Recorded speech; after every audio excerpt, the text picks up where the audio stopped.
So it's what is it, November 11th, and GamerGate, it's still going on. My God, how did this happen? Gamers were dead. GamerGate was dead. There have been 8 negative hashtags. I'd kind of like to speak to the anti-GamerGate community right now, if any of them for any reason ever listen to me. I know you've got us all blocked, so this is kind of theoretical. But should one of you somehow get a hold of this video, or you know, hear some of the concepts in it for some reason, we're not going away. It's not. We're not going to vanish. People are not going to give up. There are a lot more people involved in this than you're willing to accept. Go ahead and face the real number.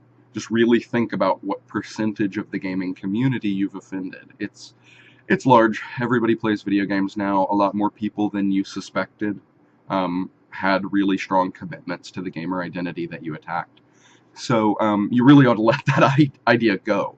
Gamergate's not going to go away. It's not going to evaporate. There's nothing anyone can do to cause that to happen. It's very unlikely that it will be shilled apart. That hasn't happened. It hasn't worked. Gamergate continues to go on. It continues to be a conversation. Continues to draw in new people. Frankly, the media is tired of it, so the mainstream media weapon, while that was an attack, and it worked, I guess, in that it slandered the image of all gamers in the media, it hasn't stopped it hasn't stopped the questions, and I know when it comes right down to it that these are questions that some people don't want to answer, and so they're never going to let those questions be answered.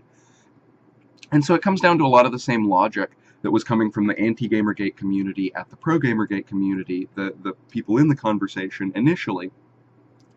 You know, fundamentally, the anti-GamerGate, the feminist community, is going to have to disavow these people who have actually done illegal things, that have colluded, that have gotten involved in antitrust, that have blacklisted people, that have kept developers out of the industry. There's no way around it. You can't be associated with these people who are in some case criminal.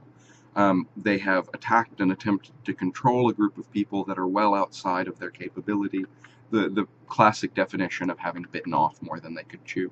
And the gaming community clearly isn't going to stand for it, and it's clearly going to still not be standing for it 3 months from now, 6 months from now.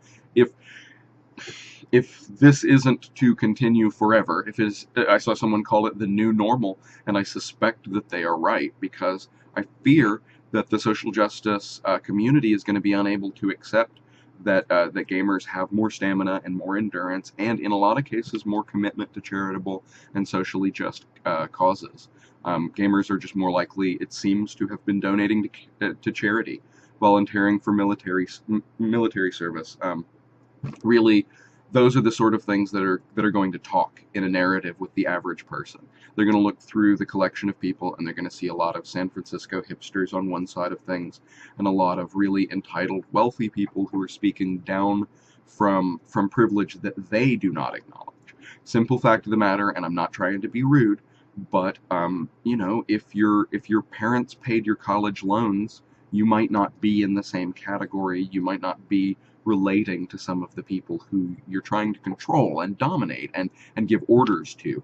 And instead, those people, you know, they have to work jobs in order to get their money. There's nobody that they can go to if they don't have money. They don't have wealthy friends. They don't have wealthy family. They just have other friends and family that are just trying to make it in the world.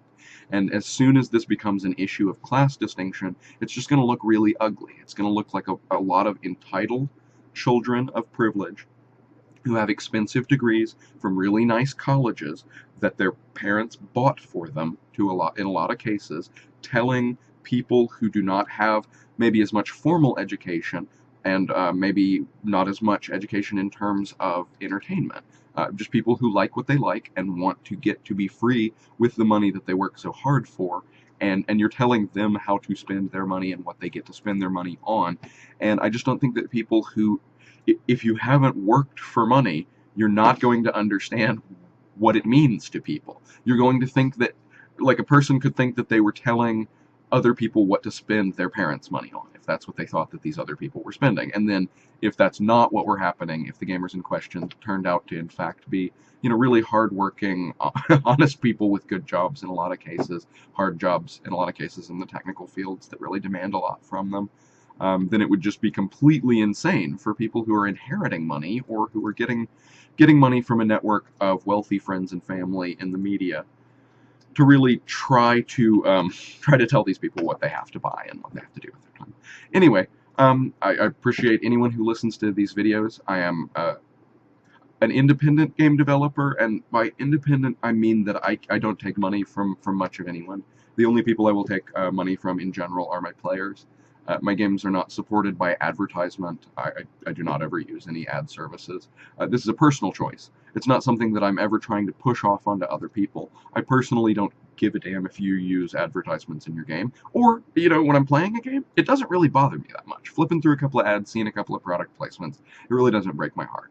So I hope that people are not taking my personal way of looking at the world and trying to market games as being any sort of indictment of normal marketing strategies. What I'm doing is sort of experimental. You know those guys in the 70s who just kind of noodled around on the guitar for hours and released 45-minute long songs for really stoned people and people on Quaaludes and acid and stuff. It doesn't bother me if my games have a certain niche appeal, especially at the moment. So of course I'm not attempting to market any of the things that I'm doing in these traditional ways, but not because of any judgment on the way that anybody else is doing things. I really don't mind a lot of the stuff that goes on in AAA games. Chances are I'm actually less against most of those things than the majority of people who are talking in GamerGate. Micropayments really don't bother me that much. Atlantica Online, I mean, I spent more in that game than I've ever spent in a casino, and I don't mind. It was a lot of fun. I don't know what else to say.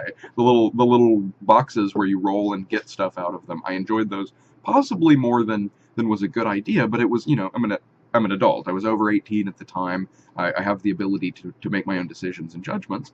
If I want to spend $300 or $400 on a video game, that's not totally out of the question. And I think people should both be free to do that, and they should be free to make games that are entirely without that sort of interaction. Because sometimes you don't want that. And believe me, if I could make a subscription model game, I would happily make a subscription model game.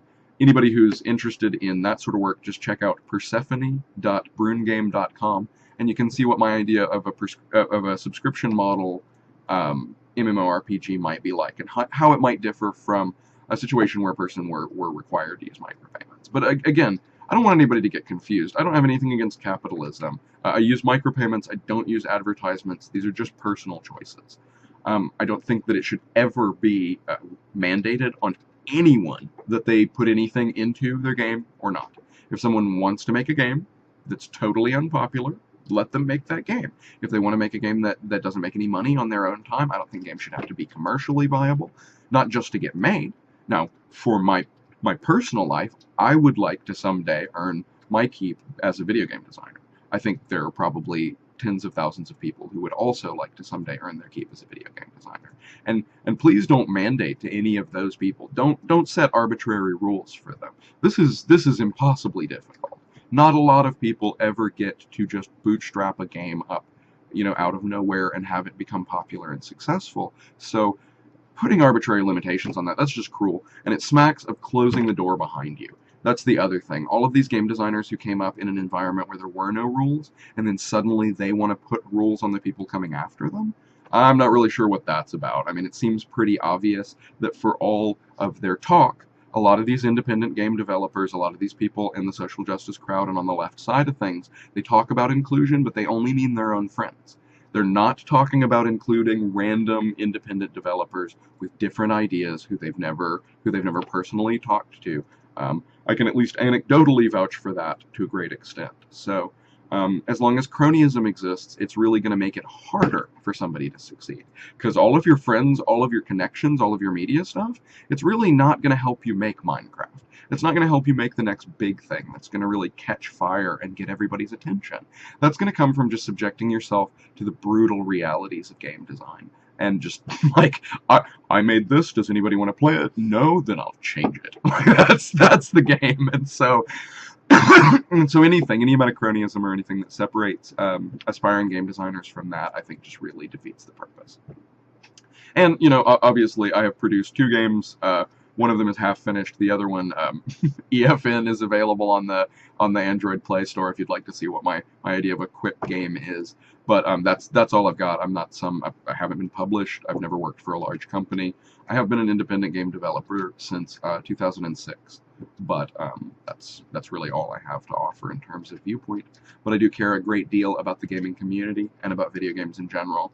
And so I will always offer a passionate and honest opinion on that, because, hell, I was going to do this anyway. The fact that there's a camera on is just sort of incidental. Normally I would just be in the other room ranting about this to a slightly smaller audience. So anyway, thank you very much for watching my 10-minute long video that I've made today, and please continue to communicate using the GamerGate tag for as long as Twitter allows it.